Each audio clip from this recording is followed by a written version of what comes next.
بسم اللہ الرحمن الرحیم۔ قومی اتفاق پارٹ 3 گلزار اردو 11ویں جماعت کے لیے مصنف سر سید احمد خان، ماخوذ از مقالات سر سید۔ اقتباسات کی تشریح تقریباً 6 اور سوال نمبر 4 میں جو جملے دیے گئے ہیں اس کی تشریح پڑھیں گے۔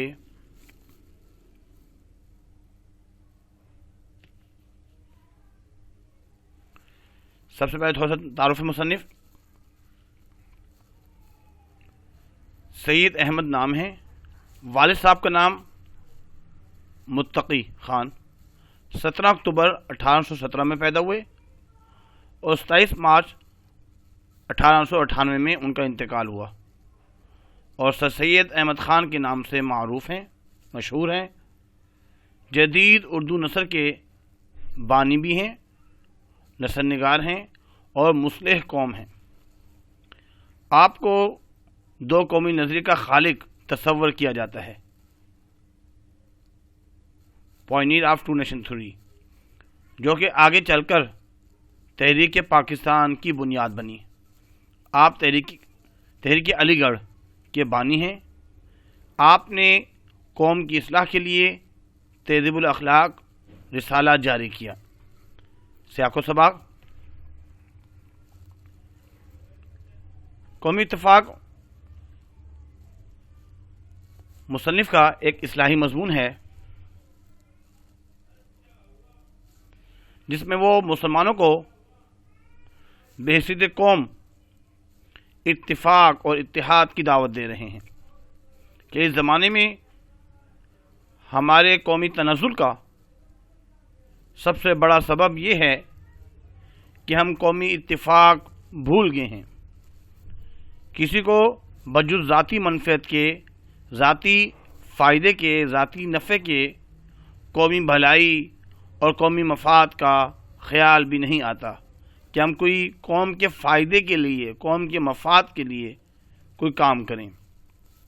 اگر کوئی کرتا بھی ہے تو اس کو پہلے اپنی ذاتی غرض مد نظر ہوتی ہے کہ بھئی اس میں میرا کیا فائدہ ہے، ذاتی منفعت کیا ہے، ذاتی غرض سامنے ہوتی ہے، اور قومی بھلائی کے پردے سے اس کی پردہ پوشی کرنا چاہتا ہے، کسی کو پتہ بھی نہ چلے اور پردے میں ہی، لیکن اس کی ذات کو لازمی فائدہ ہو۔ یہی وجہ ہے کہ ہمارے کاموں میں برکت نہیں ہوتی۔ جب قوم کا ہر فرد دل و جان سے قومی اتفاق کی کوشش میں شریک ہوگا، وہ اپنے ماضی کی شان حاصل کر سکیں گے۔ اس کے بعد اقتباس نمبر 1۔ قوم ایک ایسا لفظ ہے جس کے معنی پر کسی قدر غور کرنا لازم ہے۔ زمان دراز سے جس کی ابتدائی تاریخی زمانے سے بھی بالاتر ہے، قوموں کا شمار کسی بزرگ کی نسل میں ہونے یا کسی ملک کا باشندے سے ہوتا ہے۔ حوالہ سبق و مصنف، کیونکہ پیپر میں 8 نمبر کا سوال آتا تھا، 6 نمبر اقتباس کی تشریح کے، 1 نمبر حوالہ سبق اور 1 نمبر حوالہ مصنف کا نام اور سبق کا نام۔ مندرجہ بالا اقتباس سر سید احمد خان کی تحریر کردہ سبق قومی اتفاق سے لیا گیا ہے۔ یہ سبق سر سید احمد خان کی کتاب مقالات سر سید سے ماخوذ ہے۔ تشریح۔ سر سید احمد خان فرماتے ہیں، اپنی قوم کی اصلاح کرتے ہوئے مصلح قوم ہیں۔ اگر ہم لوگ قوم کا جائزہ لیں، اس کا مطلب سمجھنے کی کوشش کریں کہ قوم کسے کہتے ہیں۔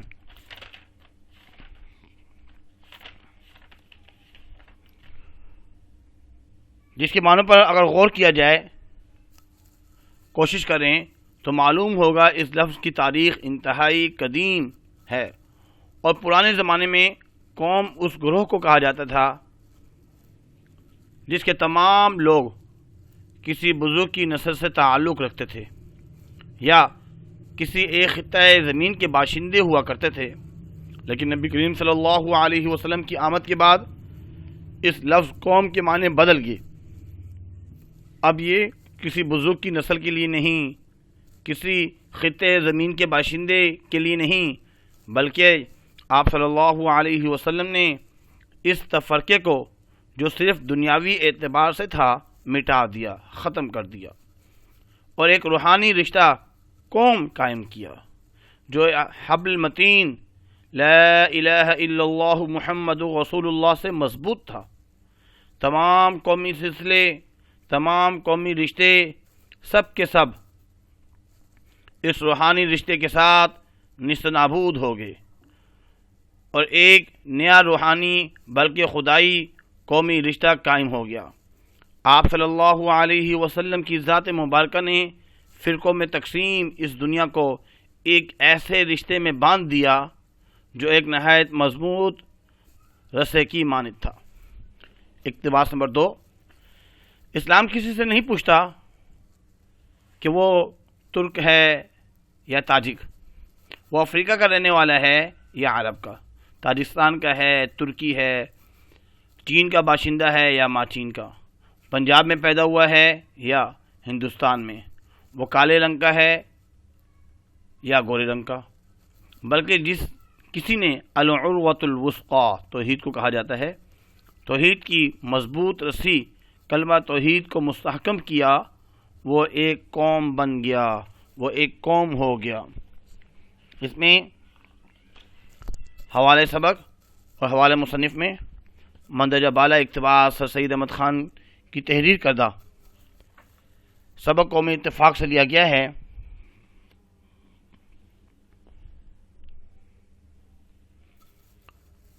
یہ سبق سر سید احمد خان کی کتاب مقالات سر سید سے ماخوذ ہے۔ اس کے بعد تشریح، اسلام کے نزدیک سب انسان برابر ہیں۔ ان اکرمکم عند اللہ اتقاکم، یہ دین کسی سے نہیں پوچھتا کہ اس کی ذات کیا ہے، اس کا ملک کیا ہے، اس کی قوم کیا ہے، وہ کہاں کا رہنے والا ہے، عرب کا ہے یا چائنی ہے، چینی ہے، پنجابی ہے یا ہندوستانی، اس کی نسل کیا ہے، اس کا رنگ کیا ہے، بلکہ اسلام تو یہ دیکھتا ہے کہ جس نے اسلام کے پہلے رکن کلمہ طیبہ کو اختیار کیا وہ خدائی قوم میں آ گیا۔ جس کسی نے کلمہ توحید کو مستحکم کیا وہ ایک قوم ہو گیا۔ اس بارے میں اللہ تعالیٰ نے قرآن میں فرمایا، انما المؤمنون اخوہ فاصلحوا بین اخویکم، بے شک مومنین بھائی بھائی ہیں، مومن آپس میں بھائی بھائی ہیں، اور اپنے بھائیوں کے درمیان مصالحت کراؤ، اور اللہ سے ڈرتے رہو، شاید کہ اللہ کی طرف سے تم پر رحم کیا جائے۔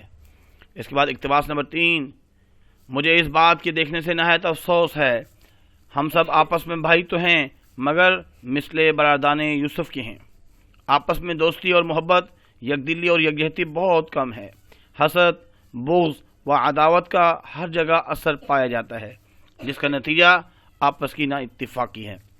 حوالے سبق کے بعد تشریح میں لکھیں گے، سر سید احمد خان فرما رہے ہیں کہ میں جب اپنی قوم کی حالت دیکھتا ہوں تو نہایت افسوس کے ساتھ کہنا پڑتا ہے کہ ہم سب بھائی تو ہیں مگر یوسف علیہ السلام کی بھائیوں جیسے، جو اپنے بھائیوں کو نقصان پہنچانے میں لگے رہتے ہیں۔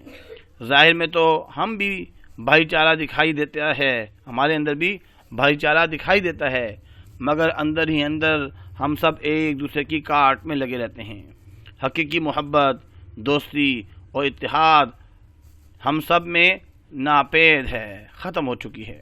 ہم سب لوگ ایک دوسرے کے خلاف دشمنی کا بیج اپنے دلوں میں بوتے رہتے ہیں۔ ایک دوسرے سے حسد کرنا ہمارا طرز عمل کا حصہ ہے۔ ان تمام باتوں کے نتیجے میں ہم سب ایک دوسرے سے دور ہوتے جا رہے ہیں، اور اب میں نا اتفاقی بڑھتی جا رہی ہے، اور اب جو ہے نا ہم میں نا اتفاقی بڑھتی جا رہی ہے۔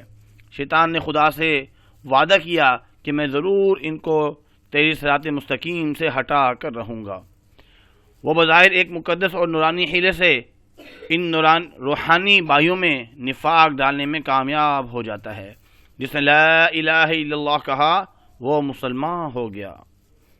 اقتباس نمبر 4، اتفاق کے قائم رکھنے کی جس کی ہم کو ضرورت ہے ایک اور عقلی و نقلی راہ ہے جس کی پیروی قومی اتحاد کا ذریعہ ہو سکتی ہے۔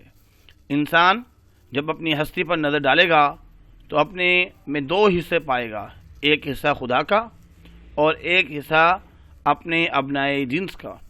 حوالہ سبق کے بعد تشریح میں لکھا جائے گا کہ اتفاق ایک ایسا جذبہ ہے جو زندگی کو اپنے معاشرے سے جوڑے رکھتا ہے اور اسی کے ذریعے قومی اتفاق اور قومی اتحاد جنم لیتا ہے۔ انسان جب اپنے اوپر نگاہ ڈالتا ہے تو اسے اپنی ذات میں دو حصے دکھائی دیتے ہیں، ایک حصہ خدا کا اور دوسرا دنیا داری کا۔ جسے آپ خدا کا حصہ کہتے ہیں وہ اس کا دل یا اس کا عقیدہ ہوتا ہے، جسے آپ مذہب بھی کہہ سکتے ہیں، اور یہ وہ حصہ ہوتا ہے جس میں خدا کے علاوہ کوئی اور شریک نہیں ہو سکتا، کیونکہ اس کی ذات میں موجود بھلائی اور برائی کا معاملہ اس میں اللہ کے ساتھ ہوتا ہے۔ یہ صرف اور صرف انسان کی اپنی ذات کا حوالہ ہوتا ہے، جس میں دوست، احباب، بھائی بہن تک شریک نہیں ہوتے، اور جو حصہ انسان میں اس کے ابنائے جنس کا ہے اس میں ہم کو غرض رکھنی چاہیے، اور وہ حصہ آپس کی محبت، باہمی دوستی، ایک دوسرے کی ہمدردی ہے، جس کے مجموعے کا نام قومی ہمدردی ہے۔ اقتباس نمبر 5، نہایت افسوس اور نادانی کی بات ہے ہم کسی سے ایسے امر میں عداوت رکھیں، دشمنی رکھیں، ایسے کام میں دشمنی رکھیں جس کا اثر خود اسی تک محدود ہے اور ہم کو اس سے کچھ بھی ضرر، کوئی بھی نقصان نہ ہو۔ حوالے سبق کے بعد تشریح میں سر سید احمد خان فرما رہے ہیں، اگر جائزہ لیا جائے تو بآسانی یہ بات سمجھ میں آ سکتی ہے کہ کسی بھی ایسی بات کے حوالے سے اپنے بھائی سے دشمنی رکھنا نہایت بری بات ہے جو صرف اس کی ذات تک محدود ہو اور کسی اور کو اس سے کوئی نقصان نہیں پہنچ رہا۔ لہٰذا ہمیں اس انسان کی ذات کے صرف اس حصے سے مطلب رکھنا چاہیے جو دنیا داری سے متعلق ہے، کیونکہ وہ حصہ انسانی ہمدردی، محبت اور ایک دوسرے کی مدد سے تعلق رکھتا ہے۔ اقتباس نمبر 6، آخری اقتباس، اس زمانے میں جو سب سے بڑا سبب ہماری قوم کی تنزل کا ہے وہ یہی ہے کہ ہم میں قومی اتفاق کا خیال نسیم منسیہ ہو گیا ہے۔ کسی کو بجز ذاتی منفعت کے قومی بلائی یا قومی منفعت کا خیال بھی نہیں آتا۔ حوالہ سبق اور مصنف لکھنے کے بعد تشریح میں لکھیں گے، آج کے عہد میں سب سے بڑا المیہ یہ ہے کہ ہم لوگوں کے دلوں میں قومی ہمدردی اور ترقی کا خیال مٹ گیا اور ہر شخص قومی مفاد یا نقصان سے آنکھیں بند کیے اپنے مفاد کے حصوں، اپنے مفاد کے حصول کی کوشش میں مصروف ہے، یعنی کہ اپنا مفاد حاصل ہو جائے، قومی مفاد اس کی کوئی فکر نہیں، اور وہ ہر وہ دلیل پیش کر کے اپنے فائدے حاصل کرنا چاہتے ہیں جس کے ذریعے لوگوں کی توجہ قومی ہمدردی کے جذبے کی طرف سے ہٹائی جا سکے۔ یہی وجہ ہے ہمارے کاموں میں برکت نہیں ہوتی اور ہم قومی ترقی کے راستے سے بھٹک کر پستی اور زوال کے گھڑے میں گرتے جا رہے ہیں۔ قومی اتفاق کے مشقی سوالات میں سوال نمبر 4 یہ ہے، درج ذیل جملوں کی وضاحت کیجیے۔ جملے ہیں 3۔ پہلا جملہ دیا گیا ہے کہ ہم میں قومی اتفاق و خیال نسیم منسیہ ہو گیا، اس میں بھی سیم ویسے ہی حوالہ سبق اور حوالہ مصنف لکھنے کے بعد تشریح میں لکھیں گے کہ آج کے عہد میں سب سے بڑا المیہ یہ ہے کہ ہم لوگوں کے دلوں میں سے قومی ہمدردی اور ترقی کا خیال مٹ گیا، ہم بھول گئے ہیں، نسیم منسیہ ہو چکے ہیں، ہر شخص قومی مفاد یا نقصان سے آنکھیں بند کیے اپنے مفاد کے حصول کے لیے، اپنے فائدے کے لیے کوشش میں مصروف ہے۔ وہ ہر دلیل پیش کر کے اپنے فائدے حاصل کرنا چاہتا ہے جس کے ذریعے لوگوں کی توجہ قومی ہمدردی کے جذبے کی طرف سے ہٹائی جا سکے۔ اس کے بعد اگلا جملہ، جس کسی نے العروۃ الوثقی، کلمہ توحید کو مستحکم کیا، مضبوط کیا، وہ ایک قوم بن گیا۔ حوالہ سبق اور مصنف کی بات تشریح میں لکھیں گے، جس کسی نے کلمہ توحید کو مستحکم اور مضبوط کیا وہ ایک قوم ہو گیا۔ بلکہ اسلام تو یہ دیکھتا ہے جس نے اسلام کے پہلے رکن کلمہ طیبہ کو اختیار کیا وہ خدائی قوم میں آ گیا، کیونکہ اللہ تعالیٰ فرماتا ہے بے شک تمام مومن آپس میں بھائی بھائی ہیں اور اپنے بھائیوں کے مابین صلح کراؤ اور اللہ سے ڈرو تاکہ تم پر رحم کیا جائے۔ تو جب خدا یہ بات سنا رہا ہے تو ہم میں سے کون اس بات سے انکار کر سکتا ہے کہ دو بھائی ایک باپ کی اولاد نہیں ہوتے؟ لہٰذا جب خدا نے سب بھائیوں کو ایک دوسرے کا بھائی بنا دیا تو پھر بحیثیت قوم سب لوگوں کا ایک روحانی باپ کی اولاد بن جانا لازمی ہے۔ اس کے بعد آخری جملہ، ہم سب آپس کی محبت سے اس عداوت اور نفاق کو یکتائی و یکجہتی سے مبدل کریں، تبدیل کر دیں۔ آپس کی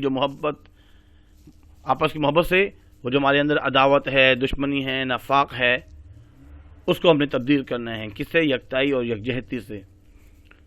حوالے سبق اور حوالے مصنف کی بات تشریح میں لکھیں گے، ہماری قومی ترقی کا سب سے اول مرحلہ یہ ہے، ہم ترقی کیسے کر سکتے ہیں؟ ہم سب آپس کی محبت سے اور اس عداوت اور نفاق کی یکجہتی سے مبدل کریں، ہمارے اندر یکجہتی ہو۔ انسان کے بعض امور کا تعلق اس کے اور خدا کے درمیان ہے، جیسے انسان کا دل، اعتقاد، مذہب وغیرہ، جبکہ بعض امور انسانوں میں مشترک ہیں، جیسے آپس کی محبت، دوستی، مدد، ہمدردی وغیرہ، جن کو قومی ہمدردی کہتے ہیں۔ اس لیے انسان کے ذاتی معاملات کے بجائے مشترک امور سے غرض رکھنی چاہیے، جس سے اللہ تعالیٰ کے حکم کی تعمیل بھی ہو اور قومی اتفاق اور ہمدردی بھی قائم ہو سکتی ہے۔ یہی وجہ ہے، یہی قوم کی ترقی کے لیے پہلی منزل ہے۔